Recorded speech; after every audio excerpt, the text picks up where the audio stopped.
Hello বন্ধুরা, কেমন আছো সকলে? আশা করছি ভালো আছো, আমিও খুব ভালো আছি। আরও এক নতুন ভিডিওতে তোমাদের সকলকে জানাতে স্বাগত। আর আজকে সকাল সকাল স্নান টান কমপ্লিট হয়ে গেছে, যেহেতু আজকে বাড়ি চলে যাবো ওই জন্য তাড়াতাড়ি করে স্নান টান করে নিয়েছি। এখন বাজে হচ্ছে সকাল 10টা, আর 12টার সময় বেরোবো। 12টা 40 না 43 ট্রেন রয়েছে, সেই জন্য এখন খেতেও বসে পড়েছে। এই যে খাচ্ছে, আমার ভাতটাও দিয়ে গেছে, এবার আমিও খাবো।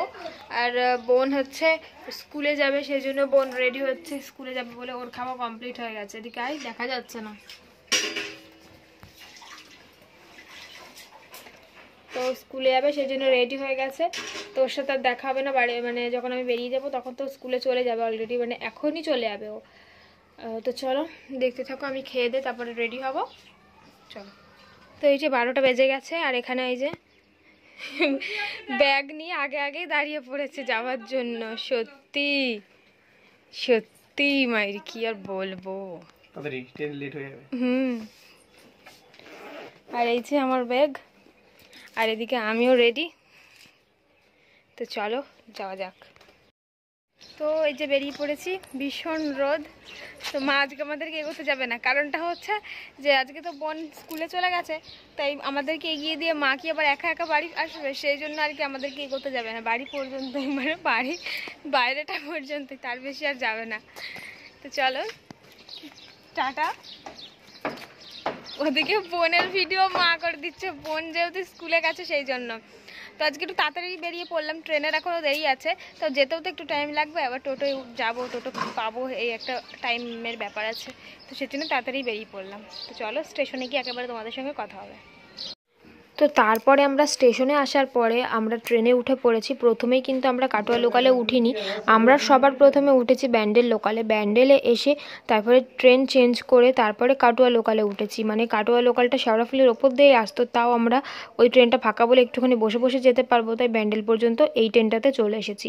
তারপরে কাটোয়া লোকালে যেই উঠলাম, প্রচণ্ড পরিমাণে ভিড় ছিল, কিছু খেতেও পারিনি ট্রেন থেকে, খিদেও পেয়ে গেছিলো। তারপরে আমরা এখন কালনাঘাট পেরিয়ে নিয়েছি, মানে পার করে নিয়েছি। পার করে এখানে ভুট্টা বিক্রি হচ্ছিলো, আর ভুট্টা মানে দেখলেই আমার খেতে ইচ্ছে করে, সেই জন্য একটা নিয়ে নিলাম গরম গরম। তো এই যে বাড়ি চলে এসেছি, আর বাড়ি এসেছি আধা ঘন্টা হয়ে গেছে। ফ্রেশ হয়ে অল্প কটা ভাত খেলাম, কারণ সেই সকালবেলা খেয়ে বেরিয়েছিলাম বাড়ি থেকে, তো সেই জন্য খিদেও পেয়ে গেছিলো, তাই অল্প কটা ভাত খেলাম। ভাত খেয়ে যে এখন তোমাদের দাদাভাই মশারি টাঙিয়ে অলরেডিও শুয়ে পড়েছে। মশারি কেন টাঙিয়েছে তোমরা ভাবছো রাত হয়ে গেছে? রাত হয়নি, এখন বাজে হচ্ছে বিকেল 4টে, আর এখন মশারি কেন টাঙিয়েছে? এই টাইমে যা মশা, কি আর বলবো, মানে মশারি ছাড়া এখন শুলেই মশাই তুলে নিয়ে যাবে, এরকম একটা ব্যাপার। তো সেই জন্য আর কি, ঘুম তো হবেই না মশার জন্য, সেই জন্য মশারিটা টাঙিয়ে শোয়াই ভালো। তো মশারিটা ওই জন্য টাঙিয়ে নিয়েছে। আমি ভাত ফাত খেয়ে বাসন টাসন মেজে এসে দেখছি কি ওর মশারি টাঙানো হয়ে গেছে অলরেডি। তো চলো আমি একটুখানি শুই, সন্ধ্যের সময় উঠে তোমাদের সঙ্গে আবার কথা বলবো। তারপর সন্ধেবেলা এখন আমরা সবাই মিলে চাউমিন খাচ্ছি, কারণটা হচ্ছে মা একটু গেছিলো বাজারের দিকে, তো সেই জন্য চাউমিন নিয়ে এসেছিলো, তাই আমরা এখন সবাই মিলে বসে বসে চাউমিন খাচ্ছি। আর চাউমিন খাওয়ার পরে আমরা খাচ্ছি গজা। এই গজাগুলো নিয়ে এসেছিলাম আমাদের শেওড়াফুলি স্টেশন থেকে। তো ট্রেনের ভেতর থেকে যেহেতু কিছু আনতে পারিনি, প্রচুর ভিড় ছিল, প্রথমে মানে স্টেশন থেকে ভাগ্যে সেই গজাটা কিনেছিলাম, নইলে বাড়ির জন্য কিছুই আনতে পারতাম না। তো আমরা খেয়ে প্যাকেটের সব কিছু শেষ করে দিয়েছিলাম, তোমাদের দাদাভাইয়ের জন্য অল্প কটা প্যাকেটে রেখে দিয়েছিলাম। মানে সন্ধ্যেবেলা বসে থাকলেই এটা ওটা খেতে ইচ্ছা করে, আর আমরা বসে বসে টিভি দেখি, আমি, মা, আমার ননদ। তো সেই জন্য আর কি আমরা তিনজন মিলে বসে বসে যা থাকে সব খেয়ে নিই সন্ধ্যেবেলা। আর এদিকে দেখো, তো পরের দিন আবার কথা বলছি তোমাদের সঙ্গে সকালবেলা। তো দেখতে পাচ্ছ পুরো বৃষ্টি হয়ে কি অবস্থা হয়ে গেছে, পুরো মেঘলা ওয়েদার, সারা রাত বৃষ্টি হয়েছে আজকে। তো স্নান টান কমপ্লিট হয়ে গেছে এখন আমার, এখন বাজে হচ্ছে 8টা, মানে 8টা 57, এক্ষুনি 9টা বাজবে। আর তোমাদের দাদাভাইকে এইমাত্র ঘুম থেকে আমি ডেকে ডেকে ডেকে ডেকে তুললাম, তারপর আমি বিছানা গোছালাম। ও এখন ব্রাশ করছে রাস্তায় দাঁড়িয়ে দাঁড়িয়ে। আর হচ্ছে ভোরবেলা থেকে না কখন থেকে বৃষ্টি হয়েছে, আমি একবার ভোরবেলায় ঠিক পেয়েছিলাম, তো ভোরবেলাতেই টের পেয়েছি যে বৃষ্টি হচ্ছে। তারপরে শীত শীতও করছে, তারপরে আবার মানে ঘুমেই কাঁথাটা খুঁজে খুঁজে কাঁথাটা গায়ে দিলাম। আর এই যে জানলা দিয়ে শোনা যাচ্ছিল বৃষ্টির আওয়াজ, সেই জন্য আর কি বুঝতে পেরেছি বৃষ্টি হচ্ছে। তাও তখন ঘুমটা ভেঙেছিল বলে বুঝতে পেরেছি, না হলে বুঝতে পারতাম না। তো তোমাদের দাদা হয়তো বুঝতেই পারিনি, এখন ঘুম থেকে উঠে বলছে বৃষ্টি হচ্ছে। আমি যে কোথায় ছিলে এতক্ষণ, আর কি বলতো, যতই মনে হচ্ছে এবার শীত চলে যাবে, এবার শীত চলে যাবে, গরম পড়বে, আবার একটু বৃষ্টি হচ্ছে, আবার ঠান্ডা ঠান্ডা পড়ে আছে। এখন তো মনে হচ্ছে এবার ক্যাথা ছাড়া শোয়াই যাবে না। তো যাই হোক, চলো, এখনও সকালের খাওয়া দাওয়া হয়নি, সকালে রান্না বান্না মানে রান্না চাপানো হয়ে গেছে, রান্না হচ্ছে। তো চলো খাওয়া দাওয়া করে নিয়ে তোমাদের সঙ্গে আবার কথা বলতে আসছি। আজকে হচ্ছে আমাদের বাড়িতে যে দুটো নারকেল গাছ আছে, তো দুটো নারকেল গাছের মধ্যে একটা নারকেল গাছ আর কি পরিষ্কার করা হবে, মানে গাছ ঝোড়া বলে। তো গাছ ঝোড়া হচ্ছে, যেসব নারকেল ঠারকেল ছিল পুরনো, মানে অনেক দিনকার নারকেল ঠারকেল গাছে ছিল, তো সেগুলো সব পেরে নেওয়া হলো। কারণটা কয়দিন পরেই আর কি ঝড় ঠড় শুরু হবে, বৃষ্টি শুরু হবে, তখন ধুমধাম পড়বে, সেজন্য পরিষ্কার করে নেওয়া হলো গাছটা। আর একটা গাছ ছিল, সেই গাছটাকে বললাম যে ওই লোকগুলোকে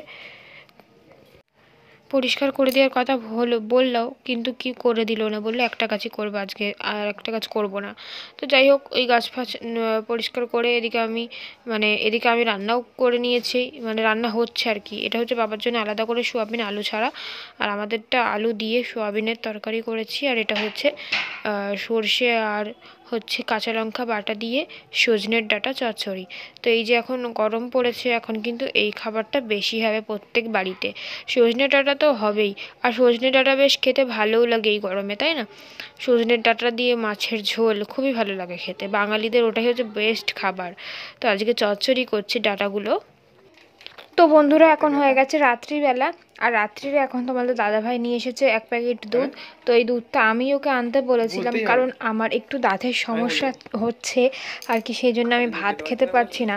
সেই জন্য মানে আমি তোমাদেরকে বলেছিলাম আগে একটা ভিডিওতে যে আমার দাঁতে ব্যথা করছিল, সেই জন্য ডাক্তারখানা গেছিলাম। তো তাই ভেবেছি আর কি দুধ দিয়ে পাউরুটি ভিজিয়ে খাবো, যেহেতু ভাত খেতে পারছি না, খুব অসুবিধা হচ্ছে, তাই আর কি। তো এই যে আমি ভাত আর খাইনি আর কি, তোমাদেরকে তো বললামই যে দুধ দিয়ে ভিজিয়ে পাউরুটি খাবো, তো সেটাই খেয়েছি। তো স্লাইস যেই পাউরুটিগুলো হয় সেই পাউরুটিগুলোই নিয়ে এসেছিলো, আমি মাত্র 2 পিস খেয়েছি। খেয়ে পুরো গা পাকাচ্ছে, কেমন একটা লাগছে, ভাল লাগছে না। তো 2 টুকরোই খেয়েছি, বেশি আর খাইনি। মানে পেটের খিদে পেটেতেই আছে, কিন্তু খেতে ইচ্ছা করলো না, তাই খেলাম না। তারপরে আর কি ডাক্তার দেখিয়েছিলাম, তো তখন ডাক্তারখানা থেকে আর কি ডাক্তার একটা কেমন পাউডারের মতন গুঁড়ো দিয়েছিল, তো সেটা আর কি গরম জল করে এখন কুলিকুচি করলাম। তো দাঁতের সমস্যা হচ্ছে, প্রচুর ওষুধও খেতে হচ্ছে। আর মানে এত ব্যথা করছে যে দাঁতে কি বলবো, দাঁতে ভাতই ঠেকাতে পারছি না। দেখা যাক ওষুধগুলো খেয়ে কমে নাকি। প্রচুর ওষুধ খাচ্ছি কটা দিন ধরে দাঁতের জন্য। আর দাঁতে ব্যথা যে কি সাংঘাতিক ব্যথা, যাদের হয় তারাই একমাত্র জানে। মানে আমার হয়তো আমি জানি, মানে আমার ছোটবেলা থেকেই হয়। এখন মানে এতদিন বন্ধ ছিল, বিয়ের পর থেকে বন্ধ ছিল, এখন হঠাৎ করে আবার এরকম দাঁতে ব্যথা শুরু হয়েছে। আর যার যখন হচ্ছে ব্যথা, মানে এখন আমি ঠিক আছি, আর যখন ব্যথা হচ্ছে তখন তো আর কোনো কথাই বেরোচ্ছে না মুখ দিয়ে। পুরো একদম শান্ত মেয়ে যাকে বলে, তার ওর মতন ভালো মেয়ে হয় না, পুরো চুপচাপ বসে থাকা এরকম আর কি। তো যাই হোক, এই কটা দিন ভালো করে ভিডিও দিতে পারছিলাম না, তো এবার থেকে চেষ্টা করব ডেইলি ব্লগ দেওয়ার। তো তোমরা চলো পাশে থেকো। চলো আজকের জন্য এখানে ভিডিওটা শেষ করলাম, নতুন একটা ভিডিওতে তোমাদের সকলের সাথে আবার দেখা হবে। টাটা।